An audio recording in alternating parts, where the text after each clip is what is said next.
And now joining us is Jamori Maclin, wide receiver for North Texas. J-Mac, how are you doing today? Is Man, J-Mac or what was the other option for your name to call you? J-Mo. But a lot of J. I like J-Mac is more like my football kind of name. You know what I'm saying?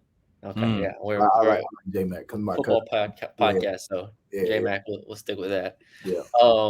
How you doing, man? How you feeling at this point in the year? You know, with 5 games in, physically, how are you right now? I'm good. 100%? Good. So yeah, 100%. Surprisingly, man.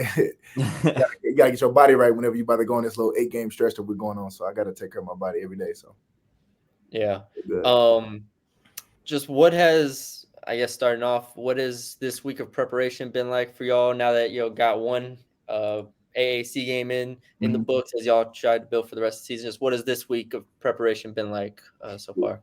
We just know we just got to capitalize on a lot of things that we make mistakes on. You know what I'm saying? And that's been our main focus as a team. You know what I'm saying? And just even at the losses, just keeping that energy and staying together as a team is the most important for us. So we build on it every week, every day. You know, Coach Morris is harping on that. So, you know what I'm saying? I feel like we preparing the right way. So we're gonna get a dub this weekend.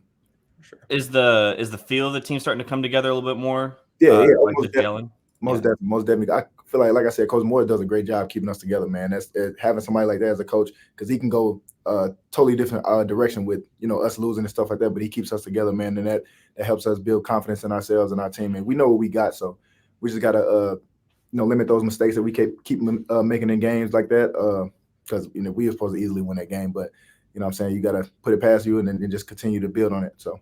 Yeah. I had a separate question about that Navy game. How weird? I mean, not weird, but how tough was it as an offense, as a team, like when when they have that like 7-minute drive and like Yeah, you might not be on the field for a bit? Is yeah. that like unique for you or for y'all as an offense? Or? Yeah, it's different, man. It's like you just sit on the sideline, you look up, and they got the ball for 10 minutes straight. You like, Yeah. you stretching out on the sideline, you know what I'm saying? And we know, like, versus a team like that going into the game, we knew like we had to capitalize, you know what I'm saying, whenever we had our chances because we didn't really have that many plays, you know what I'm saying, compared to other Yeah. games. So, you know what I'm saying, it was definitely different and definitely a learning experience for us. Yeah, I mean, I just remember looking at the clock after as it was like a minute left in the first half, and it was like an hour and 20 minutes in. I was like, what is happening here? Yeah. You're The going too game's fast. flying by. Yeah. You mentioned obviously Coach Morris been keeping it all together and everything like that. But what has it been like playing for a coach, and a staff it's in its first year, and they're still setting the foundations, everything's still getting set, it's still very malleable. Mhm. Just what has that been like for you?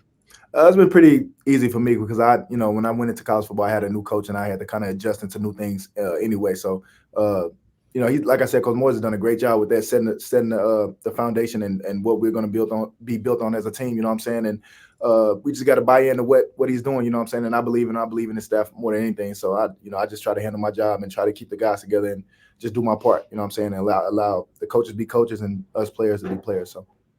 Do you see any similarities in Morris and Drinkwitz? Nah, nah, They're not really. They two totally different coaches. You know what I'm saying? Two totally different coaches. I just came up with that off the top of my head. Yeah, I was just curious. both great coaches, but they're both very different in their Yeah, way. I'm over here in Baton Rouge, so I covered LSU playing Missouri last week, Yeah, and I was just curious. yeah. But So obviously you've had a good start to the season already individually. How do you maintain this level? I just like it out. For me, it all starts in practice. You know what I'm saying? I make sure I practice hard every day, and by the time I get in those games, man, it's easy to me. So you know what I'm saying? Whenever those plays come to me, I just try to make them. You know what I'm saying? Whenever Chandler decides to throw it to me, or whenever coach calls a play for me to make those plays, I just got to make it for my team. You know what I'm saying? Because I know a lot of the guys look for me to make plays in close games like Navy and stuff like that. Like I got to be the one to step up, and I want to be that player for this team. Like whenever coach, you need a play, just you know what I'm saying? I don't know, a lot of people don't know this, but the Navy game, I kind of told them like, I think this will work. And the next 2 plays I scored because you know what I mean? And that shows what type of relationship I have with Coach Morris and we have with Coach Morris because he believes in us as players. So when I went up to him and asked him like, you think this play will work? He was like, yeah, I like it. You know what I'm saying? And he called the play for me and we scored on it. So that just shows our relationship. yeah, yeah, you were wide open in the corner of the end zone there. I Yeah, knew it was gonna be open. I could tell because I like once I go a few plays going against a DB, I can kind of tell their tendencies and stuff like that. So I'm like, you know what, I think this will work because he'll bite on it. And I knew that they were sending pressure, so I'm like, okay, I'm gonna have to make it quick. And I kind of stuttered real quick, and I seen his eyes going to backfield. I was like, yeah, this is a touchdown. yeah, a little double move. Yeah, Yeah, because Navy was sending a lot of pressure there. So, yeah. That was a good call, OC, J Mac there.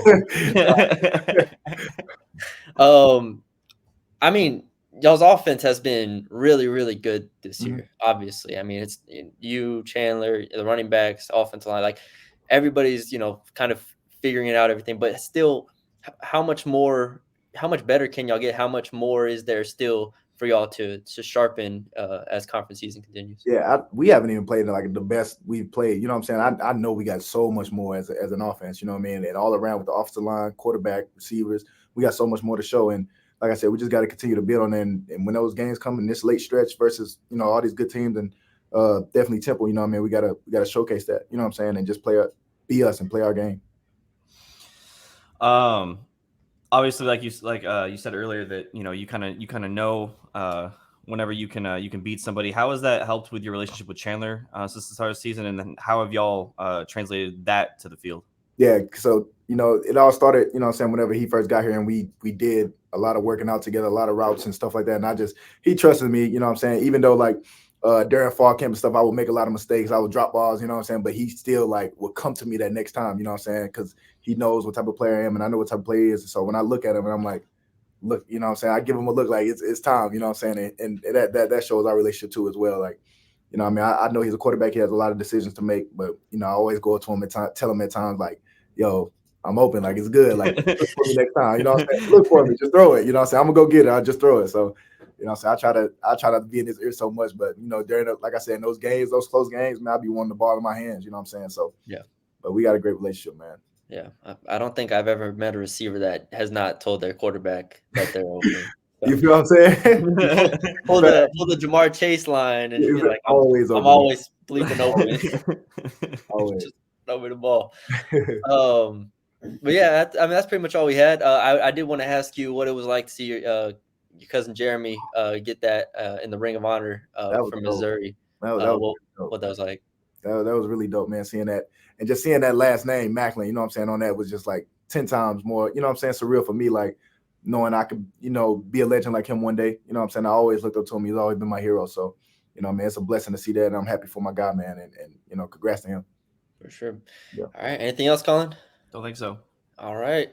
J-Mac, best of luck the rest of the season, man. We're going to be rooting for you and rooting for y'all rest of the way. And, yeah, we're excited for y'all. Yes, sir. I appreciate y'all.